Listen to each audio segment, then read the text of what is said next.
Hello, fellow armchair historians. Welcome to the podcast. I'm Anne-Marie Cannon, your host, historical fiction author, and curious soul always chasing the human side of history.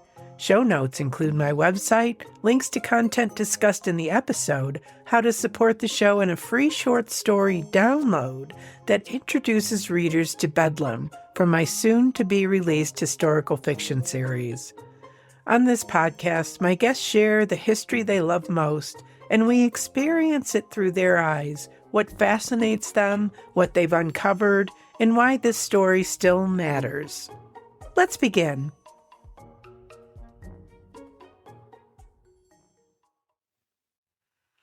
Hello, fellow armchair historians. Today's episode is dedicated to a very important household development. I got a new puppy. His name is Rocco, and yes, he loves history too.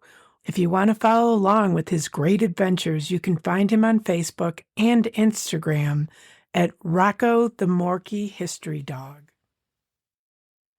Now, if you've been feeling like the world has been a lot lately, you're not alone. The news cycle can be upsetting, heavy, and exhausting, and in our house, we decided we need to focus our energy somewhere more hopeful, something positive and genuinely life-giving. So we're leaning into puppy energy because puppies don't read headlines, puppies don't spiral, puppies don't doom scroll. Puppies wake up every day like, "Good morning, I'm alive. What's for breakfast? What's the leaf doing? Is that my sock? Fantastic." And honestly, that kind of optimism is medicine. We want to share a little of Rocco's positive juju with you, something to lighten the spirit in these dark times. Consider this episode a small lantern in the fog with tiny paws. This week, Rocco is learning about the early Germanic tribes, and we're using his brand new puppy life as a way to imagine what it might have felt like to join a tribe. When I say early Germanic tribes, I'm talking roughly from the 1st century BCE through about the 700 CE, from the Roman era and its sources through the Migration Age centuries and into the early medieval kingdoms. Now, quick note, Germanic tribes is a big umbrella term. We're talking about a range of groups across Northern and Central Europe in antiquity and late antiquity. Communities with shared linguistic roots and cultural overlaps, but not one single unified Germanic nation. And if that sounds complicated, congratulations, you are now thinking like a historian. But for Rocco, it's simple. He has arrived in what he calls the North Country. Yes, the North Country. A land of cold air, crunchy snow, mysterious boots, and a very suspicious vacuum. To Rocco, our home is not a house, it's a hall, a stronghold, a place with warm corners, food stores, and at least one resident who controls the sacred treat pouch. And just like a newcomer to a tribe, Rocco is learning the rhythms of his new people. Early Germanic societies were often organized around kinship groups and warrior bands, communities where loyalty, reputation, and belonging mattered. Your place in the group was everything. Your bonds were survival. Now, Rocco isn't joining a warrior band, unless you count his nightly battles with the plush squirrel, but he is learning the basics of tribal life. Who's in charge? Where the safe places are, what the boundaries are, and how to communicate without words. Which is perfect because puppies are basically fluent in body language, and so were people in the past. You don't always have written rules on the wall. You had customs, you had signals, you had consequences. Rocco is currently learning a sacred law of the hall. If you steal the sock, you must endure the chasing ritual.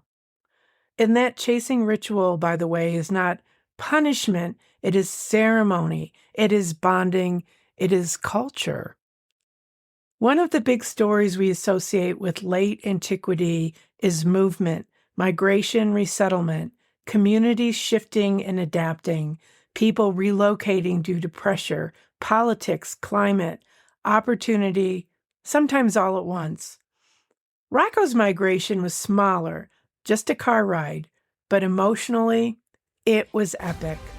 New smells, new terrain, new pack. He arrived like a tiny traveler stepping off the edge of the kingdom world, thinking, I have left my birth tribe. I am now in a strange land. Will I be accepted? And then, within 48 hours, he was like, I own this rug. And honestly, that part tracks. Early Germanic cultures, like many human cultures, had expectations around behavior, loyalty, and honor.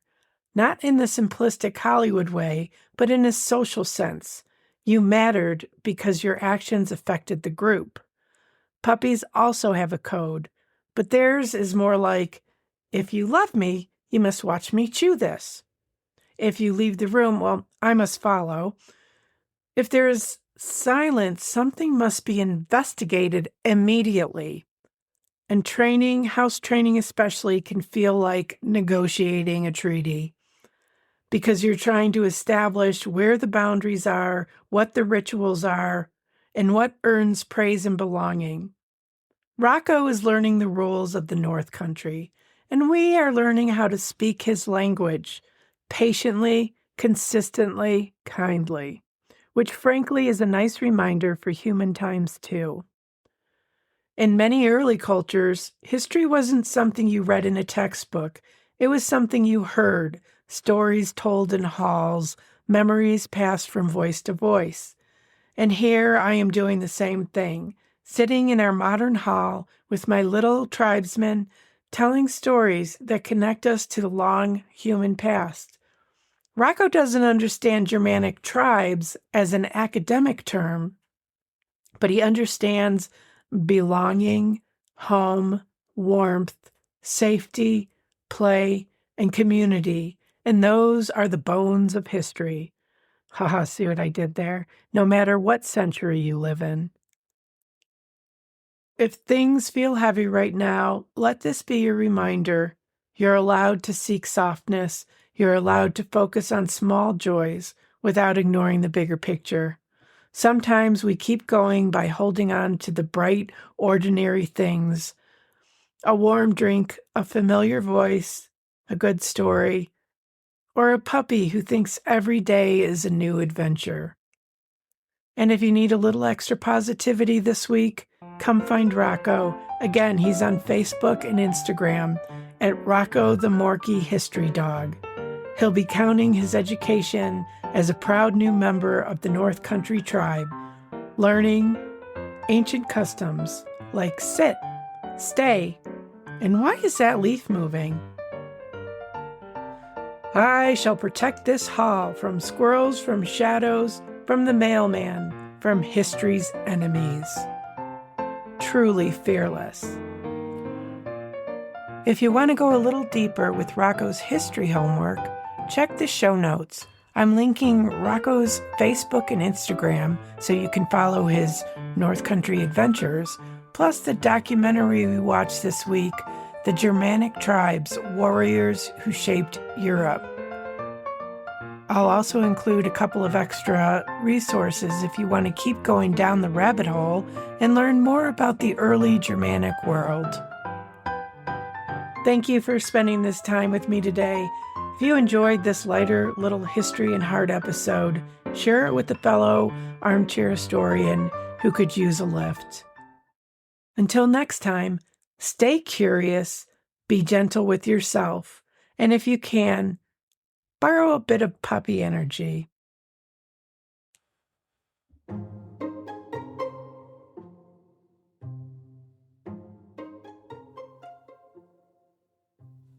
Thanks for spending time with me on Armchair Historians. If you enjoyed this episode, the easiest way to support the show is to follow or subscribe so you never miss an episode. And if you can, leave a rating or review. or share the episode with a friend who loves history. You'll find my website and links to everything we discussed in the show notes, along with ways to support the show more directly, whether that's joining the community, supporting financially, or simply helping more listeners to discover the podcast. And don't forget, the show notes also include a free short story download that introduces readers to Bedlam from my soon-to-be-released historical fiction series. Until next time, keep asking questions because history is anything but finished.